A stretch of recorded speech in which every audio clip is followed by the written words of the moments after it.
सुप्रभात छात्रवृंद, आशा है आप लोग घर में सकुशल हो। अपने पूरे परिवारजनों के साथ आपकी एक छोटी सी भूल आपके पूरे परिवार को समस्या में डाल सकती है, इसलिए आप घर में ही रहिए।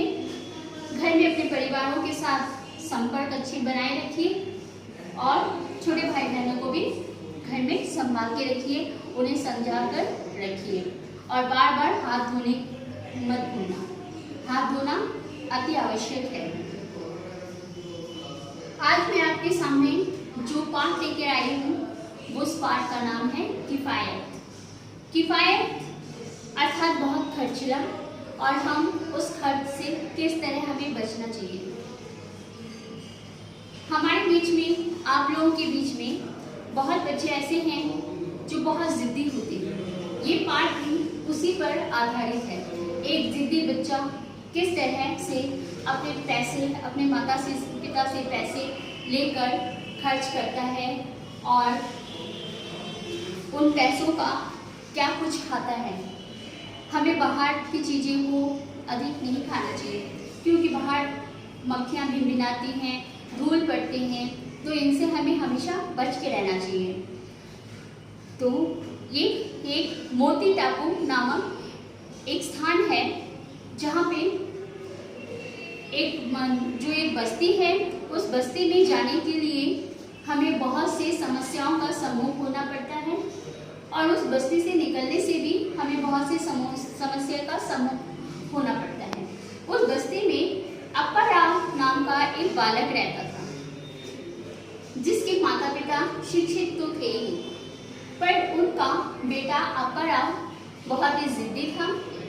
वो अपनी जिद से, अपने माता पिता से अपनी हर जिद को संपूर्ण कर देता था, किसी तरह से उनसे पैसे लेकर। उन पैसों से वो बाजार से, मोती टापू में एक छोटा सा रेस्टोरेंट बोल सकते हो आप लोग, होटल बोल सकते हो, वैसा एक कुछ था।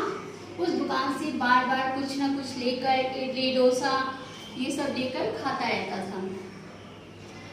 मित्रों के साथ कुश्ती लड़कर अपने कपड़े फाड़ देता था।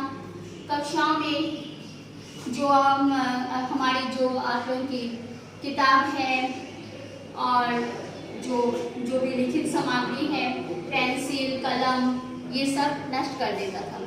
इसी प्रकार उसका ये रोज का था कि रोज कुछ ना कुछ कर देता था, रोज चीजें नष्ट कर देता था। लेकिन तो भी उसके माता पिता उसे समझाने की प्रयत्न करते कि इतना पैसा खर्च करना उचित नहीं है। और मैं आप लोगों को भी बोलती हूँ, आप लोग में बहुत से बच्चे ऐसे हैं जो जिद करके अपने माता पिता से पैसे लाते हैं, कुछ ना कुछ खरीदते हैं, कुछ ना कुछ खाते हैं बाहर की खुले सामग्री। तो हमें इन सब से हमेशा बच कर रहना चाहिए। और आप लोग जो पैसे लाते हो, उन पैसों में से कुछ खर्च करो और कुछ अपने लिए एक गुल्लक बनाओ, उस गुल्लक में रखो। देखना आपका जीवन सुखमय होगा। तो ये अप्पा राव जो है, ऐसे करते करते उसके माता पिता बहुत परेशान हो गए, उसे समझाते हुए थक गए। एक दिन अप्पा राव के पिता मास्टर साहब के पास गए और कहने लगे मास्टर जी से अपनी पूरी समस्या का विवरण। मास्टर जी ने अप्पा राव को अपने पास बुलाया और बुला भेजा। तो उस उपरांत अप्पा राव के पिता ने आकर अप्पा राव से कहा, तुम्हें कल से मास्टर जी के यहाँ जाना है पढ़ने के लिए। अप्पा राव घबरा गए, वो सहमा हुआ था। वो गया मास्टर जी के पास और मन ही मन सोच रहा था, पता नहीं क्या प्रश्न करेंगे, क्या करेंगे, क्या करें, डर भी रहा था। तो वो मास्टर जी के वहाँ पहुँचा तो सहमा सा मास्टर जी के घर में कदम रखे कि नहीं, आगे पीछे हो रहा था। फिर मास्टर जी ने उसे अंदर बुलाया और कहा कि आओ तुम बैठो। फिर मास्टर जी ने उसे कोशिश की कि वो मास्टर जी से थोड़ा बहुत घुल मिल जाए, क्योंकि वो बहुत घबराया हुआ बच्चा था। तो मास्टर जी ने उससे इधर उधर की कुछ बातें किया, तो उसकी जो अंदर की भय था वो समाप्त हो गया। और फिर मास्टर जी ने उसे बैठने के लिए कहते हुए और खुद एक अखबार लेकर बैठ गए। अप्पा राव मन ही मन सोच रहा था अब ना जाने अगला प्रश्न इनका क्या होगा। फिर अचानक से जब मास्टर जी एक अखबार पढ़ रहे थे, उसी दौरान अखबार अप्पा राव के सामने जो अखबार का पृष्ठ था उसमें चंद्र से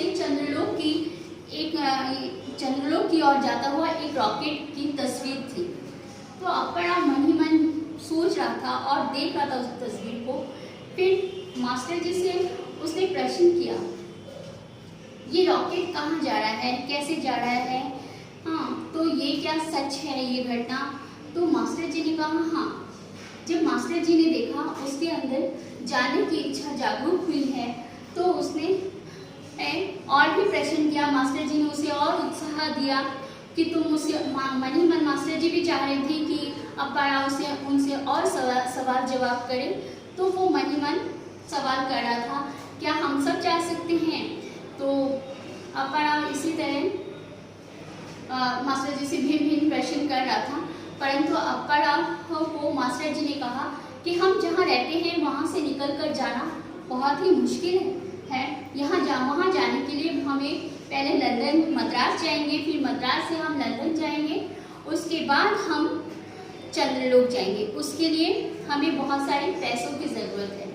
तो इसीलिए मास्टर जी उसे बार बार यही समझाने की कोशिश कर रहे थे कि वो जो फिजूल खर्ची करता है वो ना करे, क्योंकि हम एक एक पैसा जमा करके ही बहुत सारा पैसा हमारे पास हो सकता है। जैसे एक एक बूंद पानी के एक एक बूंद से समुद्र बनता है, उसी प्रकार एक एक पैसा जोड़कर हम बहुत कुछ कर सकते हैं अपने लिए। अपने माता पिता की सहायता भी कर सकते हैं विपत्ति के समय, या कभी कुछ ऐसा चीज हो जो आप लोगों को मन को भा जाता है, या आप लोगों को कोई किताब खरीदना होता है तो माता पिता के पास हमेशा पैसे तो होते नहीं हैं, कभी कभार उनके हाथ तंगी हो जाती है।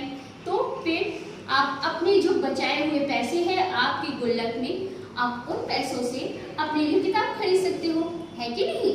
तो इसीलिए हमेशा इस बात का ध्यान रखना कि हमें फालतू के खर्च नहीं करने चाहिए।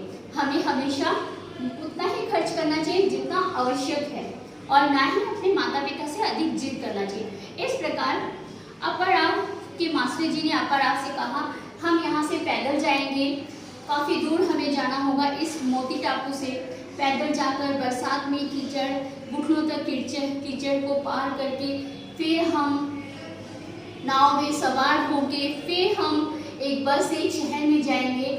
उस शहर के उपरांत हम फिर 400 मील की यात्रा का संपूर्ण करके हम मद्रास शहर जाकर पहुंचेंगे। फिर उसके बाद हम मद्रास जाने के पश्चात हम लंदन के लिए जा सकते हैं। तो अप्पा राव ने हिसाब लगाया और मास्टर जी से कहा, मास्टर जी 100 रुपए से तो हो ही जाएगा ना। तो मास्टर जी ठहाके मारकर हंसने लगे और कहने लगे 100 रुपए। तो मास्टर जी ने कहा, नहीं 100 रुपए नहीं, 100 रुपए से बहुत अधिक पैसा लगेगा, क्योंकि हम यहाँ से मद्रास जाएंगे, मद्रास से लंदन जाएंगे और फिर लंदन से चंद्रलोक जाएंगे चंद्रयान से, तो हमें बहुत पैसों की आवश्यकता है। ये जिस समय की घटना का लेखक ने विवरण दिया है, उस समय 40-50 हजार लंदन जाने की वो कीमत थी, पर आज के ज़माने में और भी अधिक हो गया है। तो मास्टर जी ने उसे समझाया, तो फिर वो मन ही मन सोचने लगा कि इतने सारे पैसे कहाँ से आएंगे। तो मास्टर जी ने उसे कहा, तुम एक काम करो, तुम अभी ये फिजूल की खर्चे करना बंद कर दो और फिर तुम अपने माता पिता से कहो कि तुम आगे अच्छा बनोगे, अच्छे बनने की कोशिश करोगे और पढ़ना चाहते हो, अच्छी तरह पढ़ोगे, उनकी हर बात को मानोगे, जिद नहीं करोगे, तो फिर देखना आपके माता पिता भी आपके लिए पैसे एकत्रित करने में अभी से जुट जाएंगे। अप्पा राव मन ही मन बहुत लज्जित होता है, आंखें झुकाए हुए मास्टर जी के सामने बैठा रहता है और फिर सोचता है इतने रुपए कहाँ से आएंगे। तो मास्टर जी ने कहा, एक और उपाय है।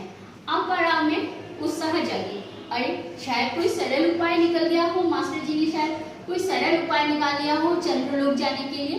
तो अप्पा राव से मास्टर जी ने कहा यदि तुम अच्छी तरह मन लगाकर पढ़ोगे और अच्छा तुम्हारा परीक्षा फल बहुत अच्छा होगा और उसके लिए तुम उस काबिल बन जाओ कि तुम चंद्रलोक जाओ, तो सरकार से तुम्हें बहुत सी सहायता मिलेगा और सरकार तुम्हें स्वयं चंद्रलोक भेजने की प्रयत्न करेंगे। तो इसीलिए ये सब बातें सुनकर अप्पा बहुत ही प्रसन्न और उसने ठान लिया कि आज से वो फिजूल खर्च नहीं करेगा, अपने माता पिता की बातें मानेगा और वो भी चंद्रलोक जाने की तैयारी में जुट गया है आज ही से, अभी से। और फिर इसी तरह मोती टापू में एक नया उभरता चमकता सितारा अप्पा राव ने जन्म लिया।